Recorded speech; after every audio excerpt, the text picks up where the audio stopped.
Welcome. Today we look back at one of the most defining events in human history, World War II.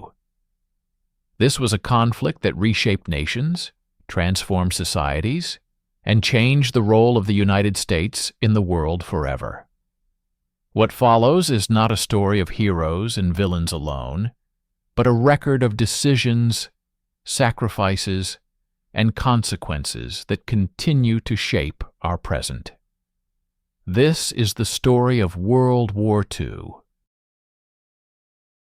In the early decades of the 20th century, the world was still recovering from the devastation of the First World War. Although the fighting had ended in 1918, its consequences continued to shape global politics, economies, and societies.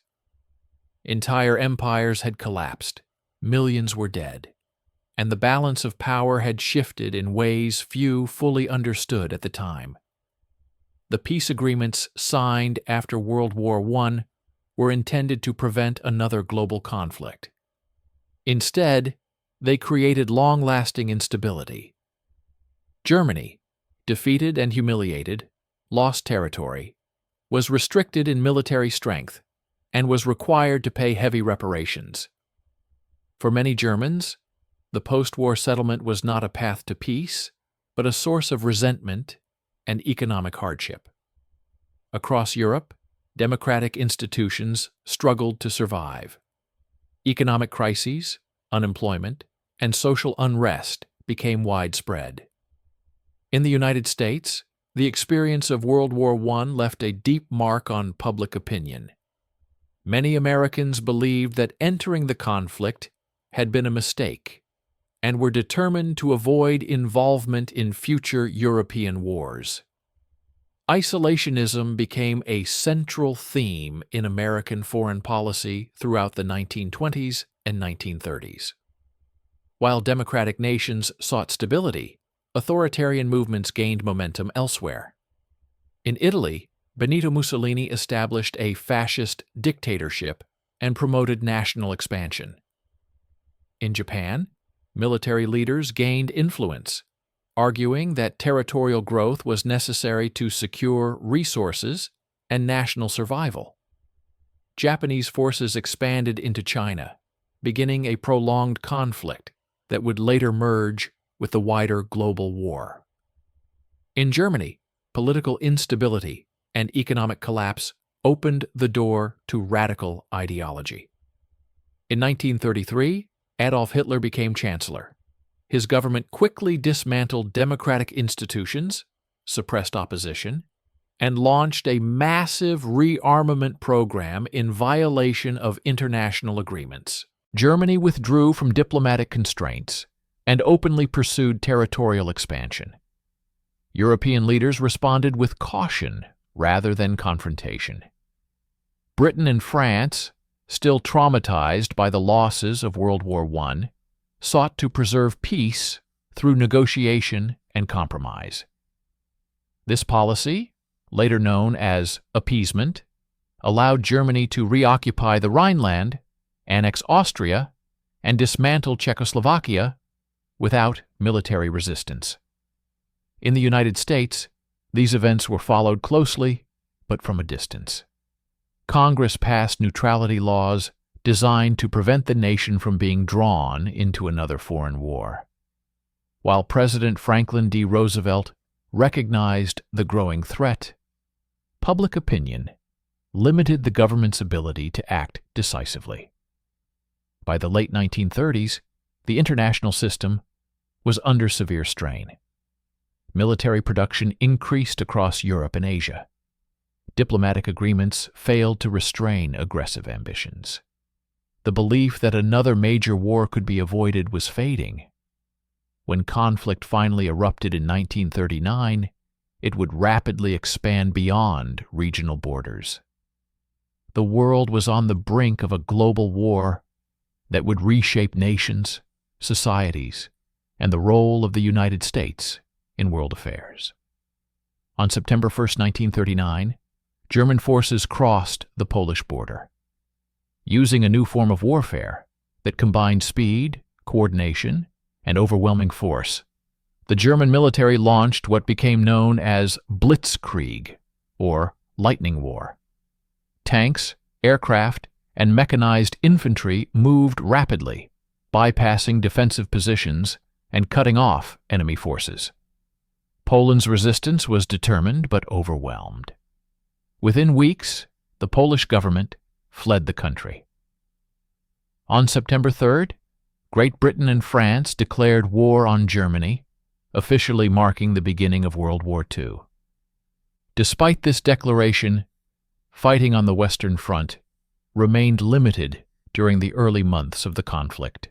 In mid-September, Soviet forces entered eastern Poland under the terms of a non-aggression pact signed with Germany weeks earlier.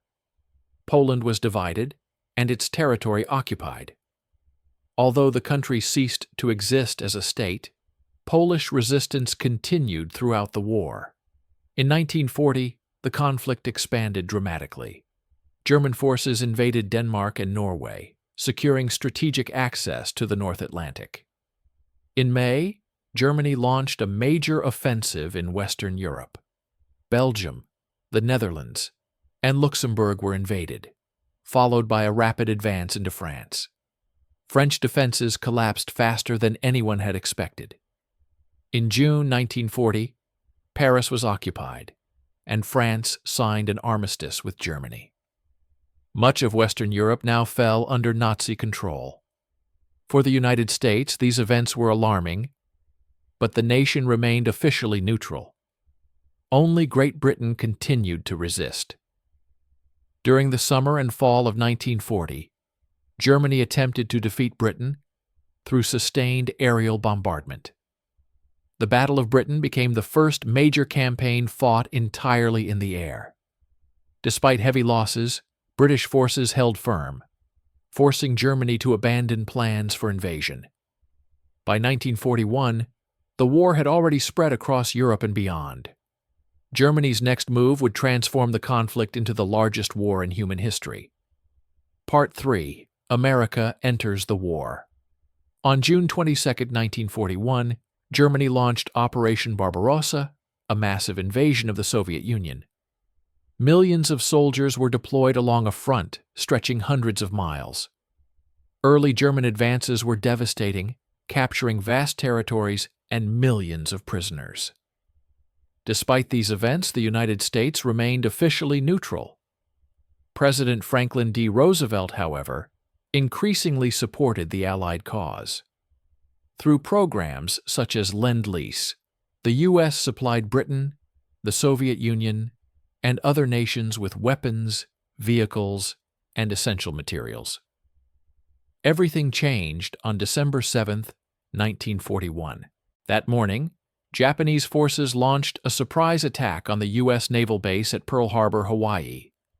Battleships were sunk, aircraft destroyed, and more than 2,400 Americans were killed.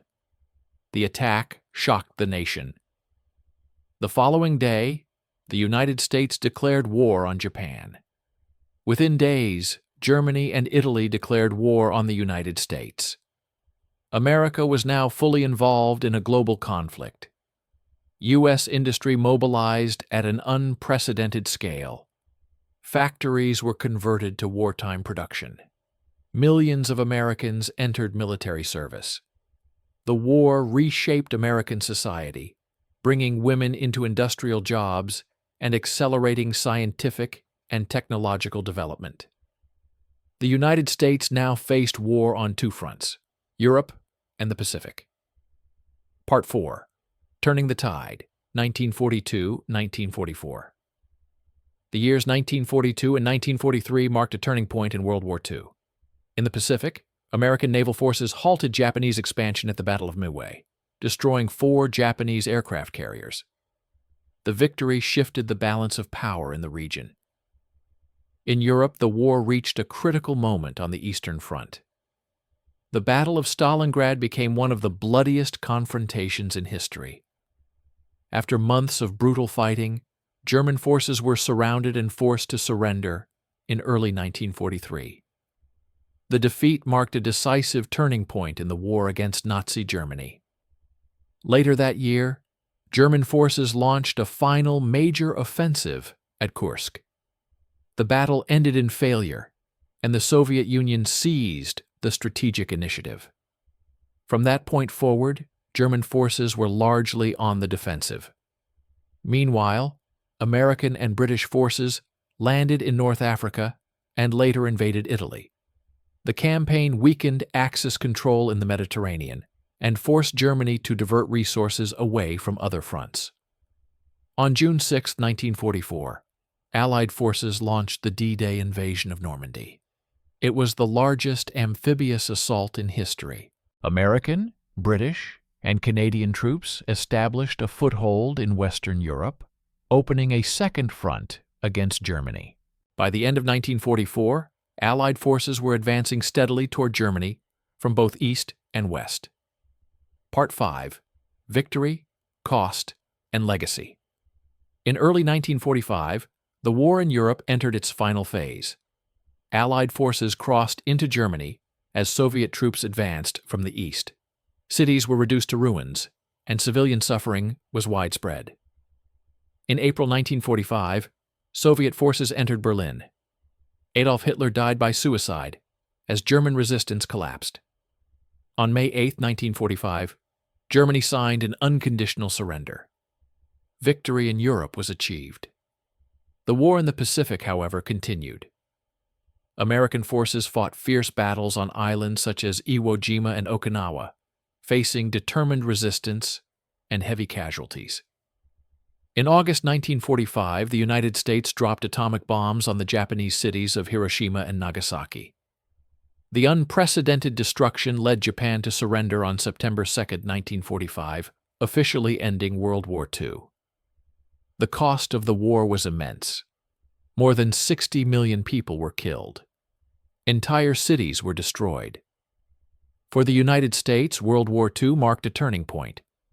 The nation emerged as a global superpower, deeply involved in shaping the post-war world.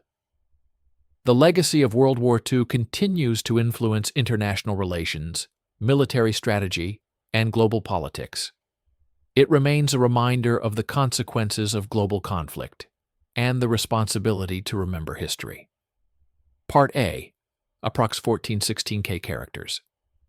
In the early decades of the 20th century, the world was still living in the shadow of the First World War. The fighting had ended in 1918, but the consequences shaped politics and economies for years. Empires had fallen, borders were redrawn, and millions of families across Europe carried a memory of loss that made the idea of another major war almost unthinkable. The peace settlement after World War I was designed to prevent future conflict.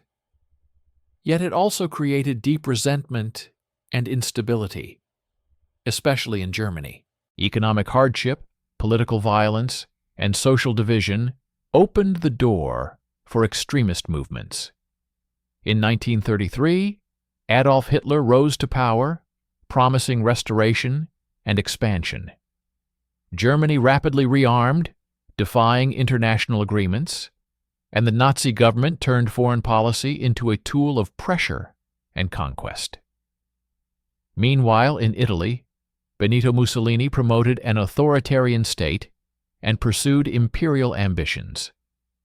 In Asia, Japan's military leadership sought control over territory and resources, expanding its war in China after 1937. Across continents, the 1930s became a decade where diplomacy struggled to keep pace with rising militarism. In the United States, the dominant mood was to stay out of foreign wars. The country had suffered in World War I, and many Americans believed involvement had been a mistake. Neutrality laws reflected that sentiment. But while America debated distance and caution, the international system was weakening. By the late 1930s, the world was moving toward confrontation. On September 1, 1939, Germany invaded Poland. Britain and France declared war 2 days later. World War II had begun. The early phase of the war revealed how quickly the conflict could expand. Germany used a fast-moving method of combined arms warfare, air power, tanks, mechanized infantry, to overwhelm opponents. Poland was defeated within weeks. Soon after, much of Europe faced the same threat. In 1940, Germany invaded Denmark and Norway, then attacked the Low Countries and France. The fall of France shocked the world. Paris was occupied, and Western Europe largely came under Nazi control. Only Great Britain remained unconquered. In the Battle of Britain, German air attacks failed to force Britain into surrender. It became a crucial moment. The Axis advance could be resisted. Through these events, the United States was still officially neutral. Yet neutrality did not mean indifference. President Franklin D. Roosevelt increasingly argued that the U.S. could not ignore the war's outcome. American support for the Allies grew through economic and material assistance, especially after the Lend-Lease program began providing supplies to Britain and later to the Soviet Union. In June 1941, Germany launched a massive invasion of the Soviet Union. The scale was unprecedented. Millions of soldiers, an enormous front, and immense civilian suffering. The conflict in Eastern Europe would become one of the largest and most destructive theaters of the entire war. For American observers, it was another sign that the war would not remain contained, and that the global balance of power was at stake. Still, for many Americans, the war felt distant, until one Sunday morning in December 1941. On December 7, 1941, Japan attacked the U.S. naval base at Pearl Harbor in Hawaii. The strike damaged or sank major ships and destroyed aircraft. More than 2,400 Americans were killed. The attack stunned the nation and ended the debate over involvement. The next day, the United States declared war on Japan. Within days, Germany and Italy declared war on the United States. America was now in a two-front war, Europe and the Pacific. The impact of U.S. entry was immediate and enormous. The American economy mobilized on a scale never seen before. Automobile plants shifted to tanks and aircraft engines. Shipyards turned out cargo vessels and warships at high speed. The war also transformed daily life, rationing, war bonds, and a workforce that included millions of women in industrial roles. The strategy was often described as Europe first, defeating Nazi Germany as the primary objective, while still fighting an expanding war in the Pacific. In the early months, Japanese forces advanced across Southeast Asia and the Pacific, capturing territories and threatening lines of communication. The United States and its allies had to stop that momentum. In June 1942, the Battle of Midway became a turning point. U.S. naval forces inflicted severe losses on Japan's carrier fleet, shifting the balance of power in the Pacific. From there, the war moved into a long campaign of island fighting and naval control. Slow, costly, and strategically focused on cutting supply lines and pushing closer to Japan. In Europe and North Africa, the United States entered combat against Axis forces in late 1942. The North African campaign, fought alongside British and other Allied forces, was not only about territory, it was about building experience, coordinating coalition warfare, and establishing a path toward Europe. As the war continued, the global nature of the conflict became unmistakable. It was fought with armies, navies, and air forces, but also with industrial output, intelligence, logistics, and morale. A war of resources became a war of endurance. By 1943, major turning points began to accumulate. In Eastern Europe, the German advance was halted and pushed back after catastrophic losses.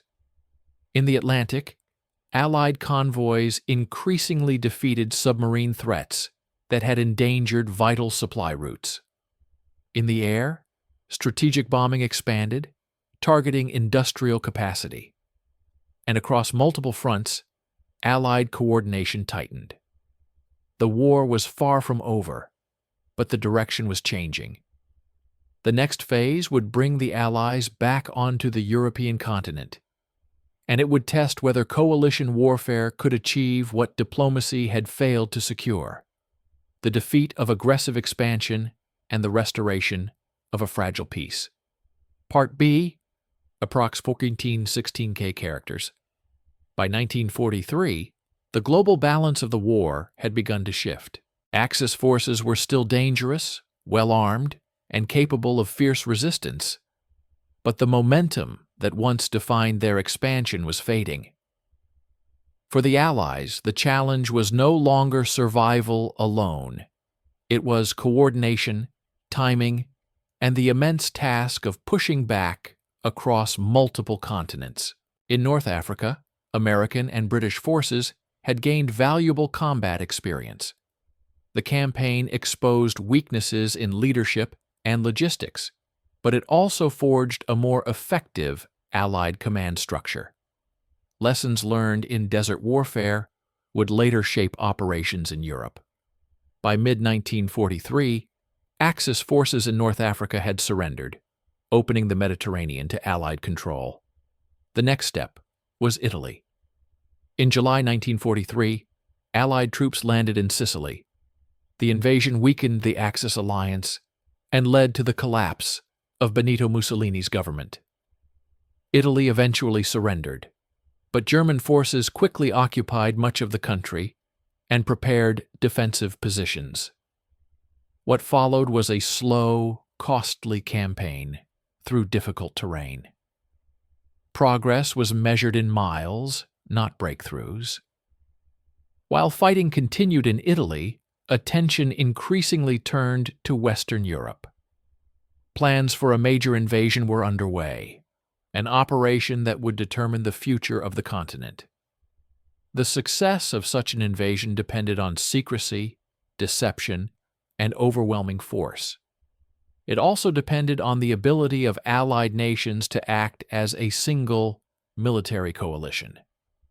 Meanwhile, on the Eastern Front, the scale of the war remained staggering. Soviet forces, having survived the German invasion, launched massive counteroffensives. Cities and entire regions became battlefields. The human cost was extraordinary. The fighting in Eastern Europe absorbed a significant portion of German military strength and resources, weakening the ability of Nazi Germany to defend its western borders. In the air, the nature of warfare continued to evolve. Allied bombing campaigns expanded across occupied Europe and Germany itself. The goal was to disrupt industrial production, transportation networks, and military infrastructure. Air crews faced heavy losses, but the cumulative effect placed increasing strain on Germany's ability to sustain the war. By early 1944, preparations for the long-awaited invasion of Western Europe reached their final stages. The operation would require coordination on a scale never before attempted. Troops from the United States, Britain, Canada, and other Allied nations were assembled in southern England. Supplies were stockpiled. Artificial harbors were constructed. Deception operations were launched to mislead German intelligence about the invasion's location. On June 6, 1944, Allied forces crossed the English Channel.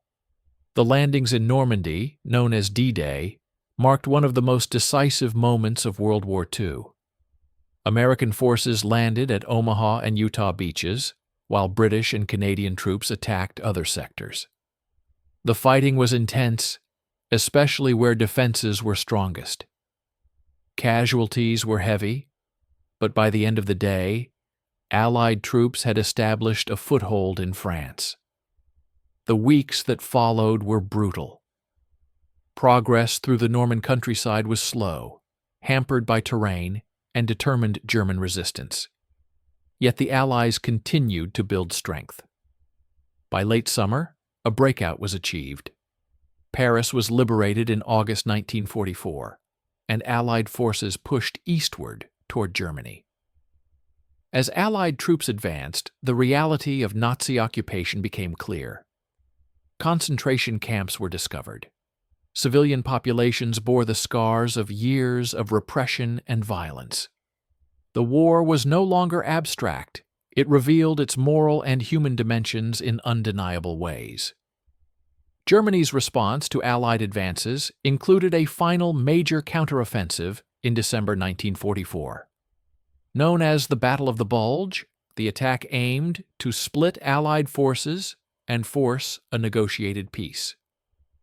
For weeks, intense fighting took place in harsh winter conditions. American troops bore the brunt of the assault. Despite initial setbacks, the offensive was halted, and German forces suffered heavy losses they could not replace. By early 1945, Germany was under pressure from both east and west. Allied forces crossed the Rhine River. Industrial centers were captured. German infrastructure was collapsing. Fuel shortages, air superiority, and constant pressure left little room for recovery. In Eastern Europe, Soviet forces advanced rapidly, pushing toward Berlin. Entire cities were reduced to ruins as the final battles approached. Millions of civilians were displaced, and the cost of years of total war became impossible to ignore. As Allied armies moved deeper into Germany, it became clear that the end was near. Resistance continued in pockets, but organized defense was crumbling. The war that had begun with rapid conquest was ending in destruction and exhaustion. In April 1945, Soviet forces entered Berlin. Adolf Hitler died by suicide as the city fell. On May 8, 1945, Germany surrendered unconditionally. The war in Europe was over.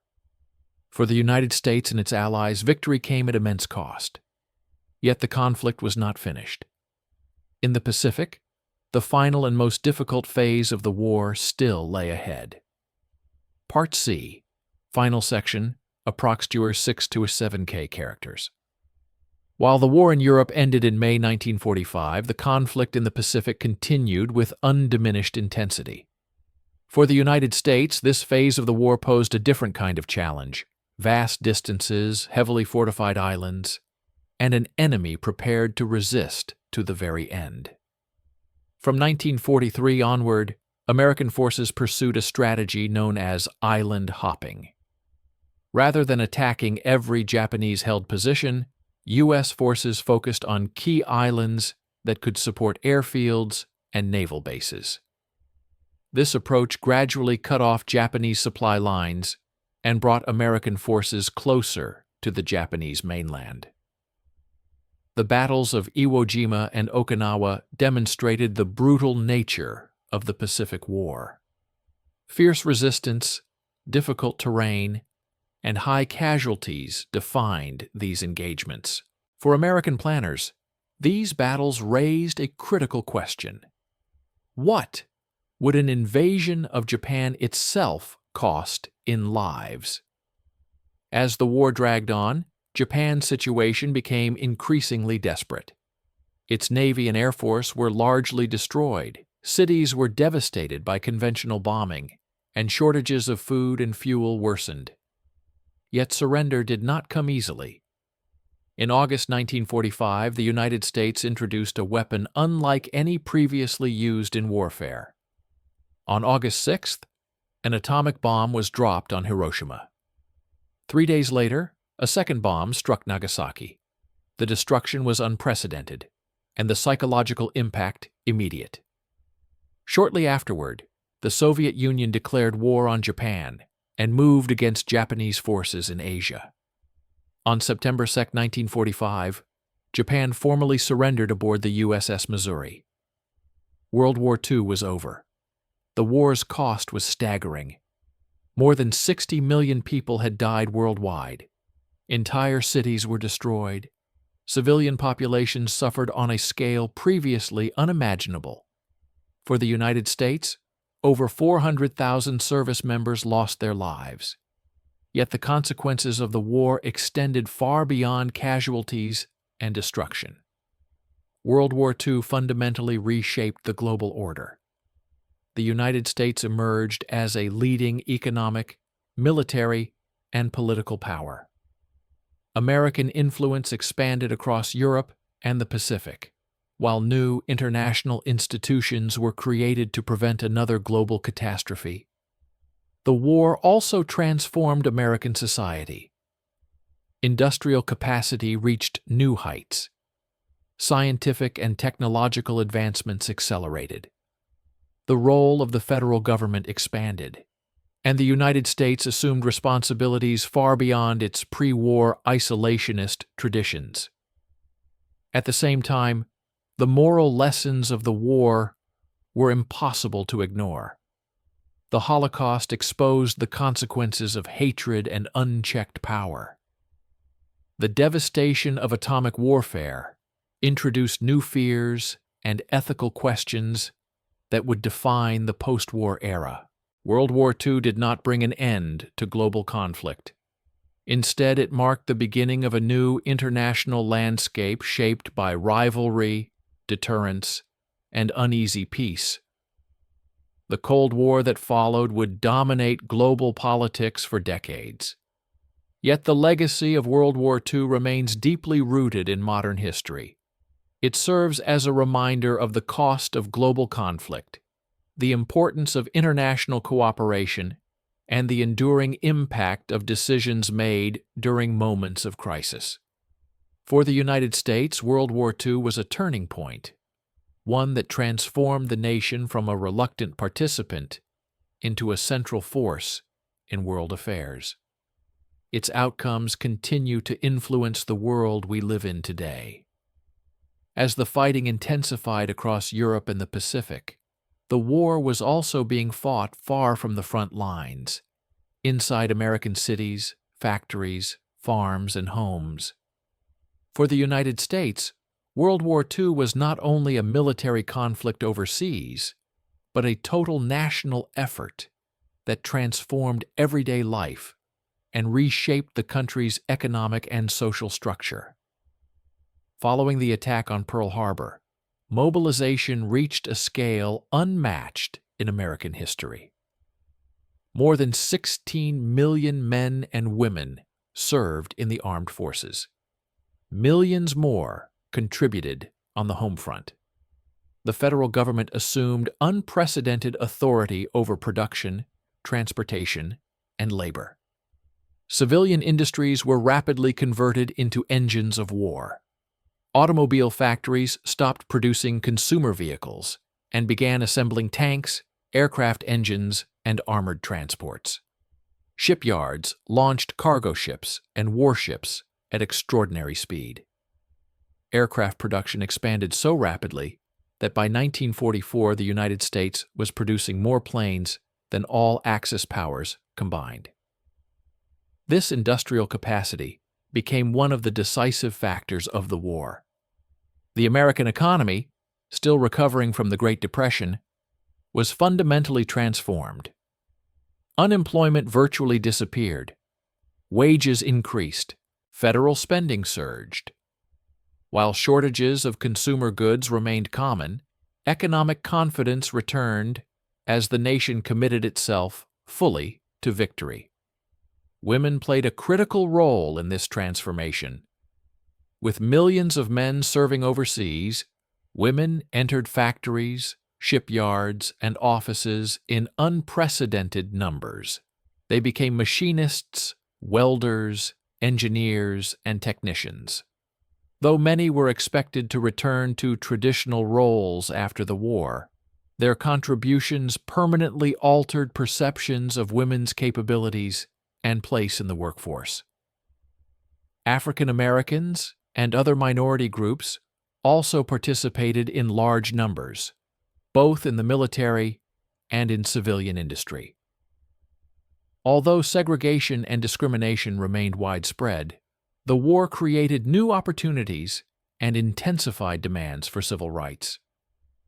The contradiction between fighting for freedom abroad while denying equality at home became increasingly difficult to ignore. At sea, another critical battle was unfolding. The Battle of the Atlantic was essential to Allied survival. German submarines attempted to cut supply lines between North America and Europe, targeting merchant ships carrying food, fuel, and military equipment. Early in the war, losses were severe. However, improved convoy systems, radar technology, and air patrols gradually turned the tide. By 1943, Allied control of Atlantic shipping was largely secured. Intelligence and code-breaking became silent weapons of enormous importance. Allied efforts to intercept and decode Axis communications provided critical advantages. Intelligence gathered through these operations influenced major strategic decisions, from convoy routing to battlefield tactics. Although much of this work remained classified for decades, it played a vital role in shortening the war. The scale of Allied cooperation also expanded. The United States worked closely with Britain, the Soviet Union, and other Allied nations to coordinate military operations, allocate resources, and plan post-war objectives. Conferences between Allied leaders addressed both immediate military concerns and the political shape of the post-war world. Despite differences in ideology and national interest, the coalition held together under the shared goal of defeating the Axis powers. Meanwhile, the psychological burden of war weighed heavily on the American public. Families followed casualty reports in newspapers and listened to radio broadcasts for news from distant fronts. Letters from soldiers carried stories of hardship and loss. Rationing affected daily routines, limiting access to gasoline, food, and consumer goods. Victory gardens and scrap drives became symbols of civilian participation in the war effort. As Allied forces advanced in Europe, evidence of Nazi crimes emerged. The liberation of concentration camps revealed the full extent of the Holocaust. Images and reports shocked the world and permanently altered the moral understanding of the war. For many Americans, the conflict was no longer viewed only in strategic or political terms, but as a struggle against systematic brutality and mass murder. The scale of destruction across Europe and Asia underscored the war's global impact. Cities were reduced to rubble, infrastructure collapsed, millions of civilians were displaced. The human cost extended far beyond the battlefield, shaping generations to come. By the final years of the war, it was clear that victory would not come without lasting consequences. The immense industrial and military power mobilized during World War II positioned the United States as a central force in global affairs. At the same time, the responsibilities of leadership brought new challenges and moral dilemmas. The war had become more than a contest of armies. It was a test of economic endurance, social cohesion, and political vision. Its outcome would define the international order for decades. As World War II moved toward its final phase, the burden of command grew heavier for Allied leaders. Decisions made in distant offices and conference rooms carried consequences measured not only in territory gained or lost, but in lives. Military strategy increasingly balanced urgency against exhaustion, speed against sustainability, and victory against human cost. For American leadership, the challenge was unprecedented. The United States coordinated global operations across multiple theaters while maintaining public support at home. President Franklin D. Roosevelt became a central figure in Allied diplomacy, working closely with British Prime Minister Winston Churchill, and, despite deep ideological differences, Soviet leader Joseph Stalin. These relationships shaped both the conduct of the war and the foundations of the post-war order. As Allied armies advanced, questions about the future became unavoidable. What would happen to defeated nations? How could another global conflict be prevented? Planning for peace began even before the war ended. Discussions led to the creation of new international institutions, including the United Nations, designed to promote collective security and cooperation. The war also forced Americans to confront the limits of military power. Strategic bombing, submarine warfare, and total mobilization blurred the line between combatants and civilians. Entire populations were drawn into the conflict, willingly or not. By 1945, few nations had escaped its effects. Within the United States, returning veterans faced the challenge of reintegration. Millions came home carrying physical injuries and psychological trauma. Programs such as the GI Bill sought to ease this transition, providing education and housing opportunities that would shape American society for decades. The post-war economic boom owed much to these investments and to the industrial base built during the war years. Memory became another battlefield. The stories told about World War II would influence national identity and global relationships. In the United States, the conflict came to be remembered as a defining moment of unity and purpose. Yet this narrative coexisted with unresolved questions about race, equality, and the moral consequences of unprecedented military power. Across Europe and Asia, recovery was slow and uneven. Refugees searched for homes that no longer existed. Governments were rebuilt under new political realities. Former allies and enemies alike faced a world divided by emerging tensions. The alliance that defeated the Axis powers began to fracture almost immediately, setting the stage for the Cold War. For Americans, World War II reshaped expectations about the nation's role in the world. Isolationism gave way to engagement. Military bases, alliances, and economic aid programs extended U.S. influence far beyond its borders. With power came responsibility and controversy. The war had proven that global events could not be ignored. It demonstrated both the necessity and the danger of intervention. Its lessons were complex, sometimes contradictory, and often debated. But its impact was undeniable. As the guns fell silent, the world stood at a crossroads. The choices made in the aftermath of World War II would determine whether the sacrifices of millions would lead to lasting stability or simply prepare the ground for future conflict. World War II reshaped the world we live in today. Its victories, losses, and lessons remind us of the cost of global conflict and the value of cooperation. By remembering this history, we honor those who lived through it and better understand the world they left behind. Thank you for watching, and thank you for remembering.